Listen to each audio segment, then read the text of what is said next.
De acuerdo, Mijael. Entonces, bueno, tenemos ahora este último interesante espacio. Queríamos como un escenario de reflexión sobre dos aspectos particulares.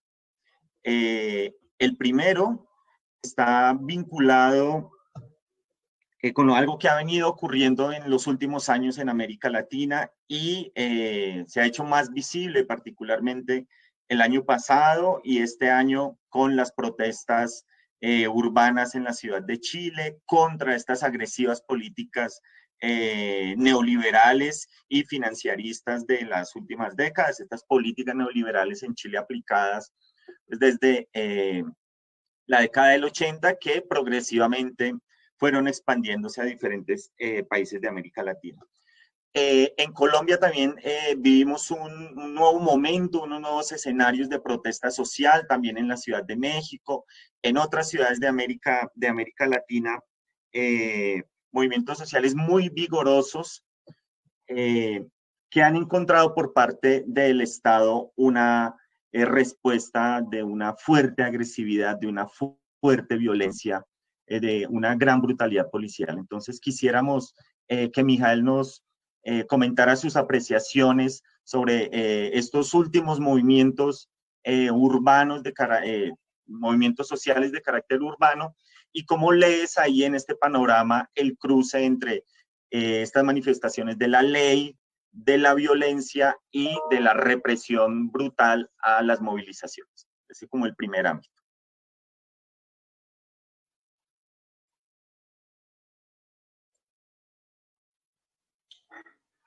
Bueno, yo creo que podemos volver un poco a lo que comentaba antes sobre los procesos de acumulación violenta, ¿no?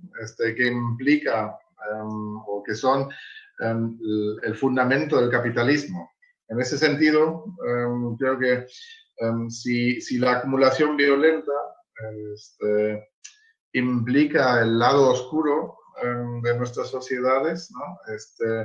Es decir, el lado oscuro de cómo se organiza el sistema capitalista, implica también que la violencia al final es arbitraria, ¿no?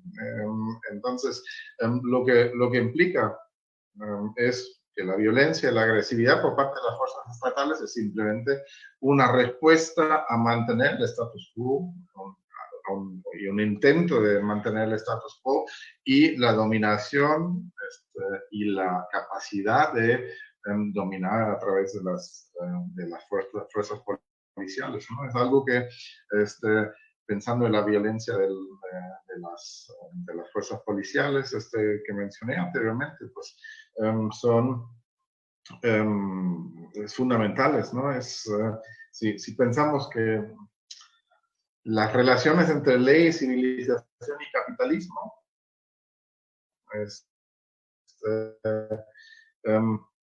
cementan el poder soberano y las geografías visibles, pues la violencia arbitraria y la crueldad y barbaridad equivalen a la esfera del biopoder en términos Foucaultianos, ¿no? Entonces, ese lugar oscuro del Estado llega a expresarse en la represión de las protestas que se están dando en muchos lugares, ¿no? Y esto es obviamente preocupante porque estamos en una situación en la cual en muchos países del hemisferio oeste y en Europa también, pues, y también en otros países y otros continentes, pues estamos en una contrarrevolución, tipo de contrarrevolución fascista, ¿no? En muchos lugares. Pues ustedes en México pues lo tienen al lado, al hermano que ha tomado las riendas ahí, que es obvio que se utilizan cada vez más, con más brutalidad y expresión, las fuerzas estatales para reprimir. Esto dentro de unos sistemas que se declaran supuestamente democráticos, ¿no? Es decir, volvemos muy fácilmente, y también el golpe de Brasil lo ha demostrado, ¿no? A una situación en el cual no se desmascara, ¿no? Esa acumulación violenta y el poder del Estado, y vuelve a ser más directivo y más claro cuando ocurre cualquier protesta en contra de los fundamentos del neoliberalismo, de los fundamentos de cómo está organizada la sociedad. Y esto es algo que va acompañado por los procesos de avance de la neoliberalización y la financiarización. Y creo que ahí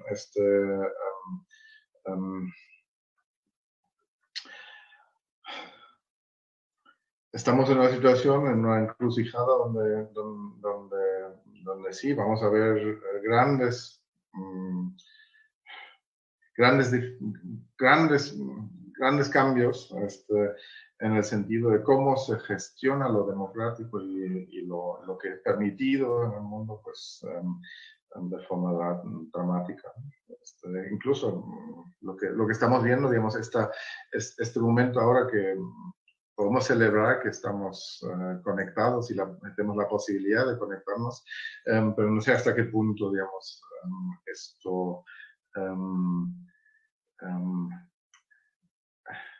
esto va a ser posible de largo plazo, ¿no? Porque obviamente en cuanto a los movimientos y en cuanto hay un contramovimiento en contra de la acumulación del capital, empieza en todos lados siempre la censura, la represión y el intento del Estado de mantener la hegemonía tal cual, porque al final son los intereses económicos que dominan aquí.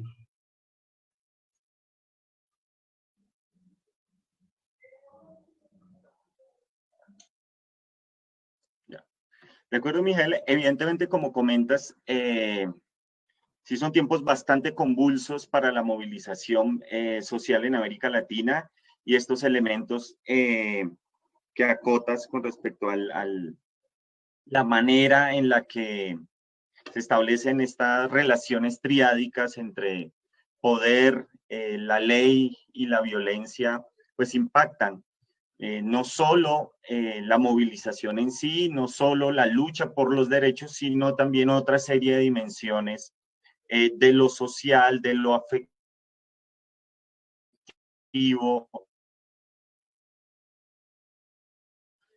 de lo corporal, ¿no? Con la lectura que tú haces de Foucault. En segundo lugar, es una pregunta más relacionada con tu trayectoria.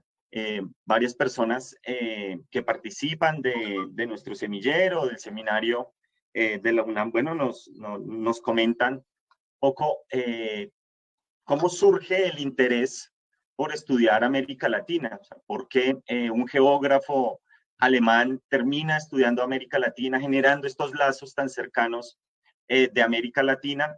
¿Y cuáles han sido como dos momentos clave en ese proceso de investigación sobre problemas y dinámicas urbanas en América Latina?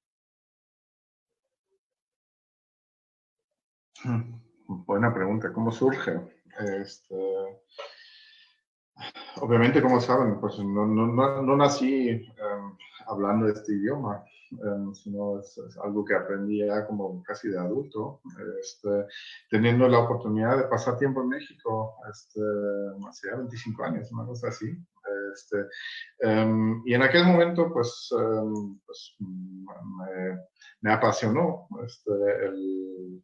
el estar en México, y tomé una serie de determinaciones de interesarme por lo que son los procesos de opresión que se han vivido siempre en América Latina. Pues pasó luego, y si me preguntas por dos aspectos claves, ¿no?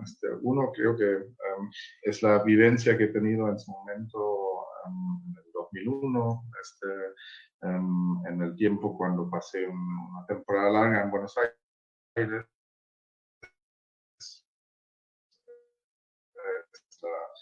La fase convulsa de la crisis económica de aquel momento, y lo que implicaba, digamos, mi propio momento vital en aquella época, ¿no? Esta época me ha marcado bastante en lo que son mis intereses intereses, lo que son sentimientos y lo que es la aproximación que he podido desarrollar, ¿no? Y creo que un segundo aspecto que posteriormente me ha marcado mucho ha sido esa propia experiencia de las violencias en su momento en Chile, ya casi una década atrás, ¿no? En el 2011, y la comprensión y la aproximación desarrollada con movimientos sociales ahí. Es decir, mucho de lo que intento hacer viene de de lo que estoy abarcando viene de una inmersión en las realidades de las personas con las cuales trabajo, ¿no? Y esto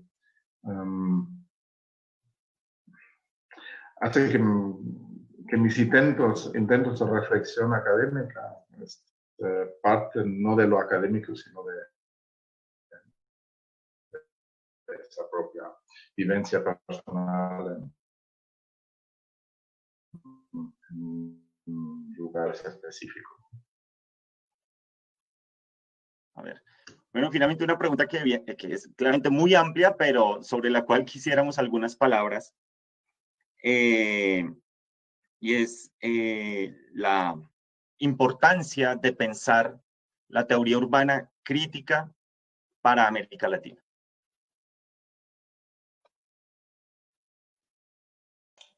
Perdona, no te he escuchado. Ya, bueno. Bueno, esta pregunta es muy amplia, pero podrías darnos algunas líneas. La importancia de pensar la teoría urbana crítica para América Latina. Yo no pensaría para América Latina, sino desde América Latina y desde las comunidades que construyen la ciudad, que construyen el mundo en sus luchas diarias, ¿no? Esto es el valor de la teoría urbana, de que logremos en la academia entender, comprender y conversar con las personas, con las mujeres, con los niños, que construyen ciudad como un proyecto día a día, como una lucha diaria de supervivencia, que normalmente en muchos casos no está cargada de ideologías ni de ideas muy claras de cómo debería ser el mundo estructurado para mejorarse, sino que está estructurado de una clara comprensión de lo que debería ser mejor en tu sitio, en tu lugar, y de esto, esta comprensión de lo local nos ayuda a construir lo grande mismo. Ahí parto de una perspectiva bien inductiva, ¿no? Desde lo muy específico, construir teoría.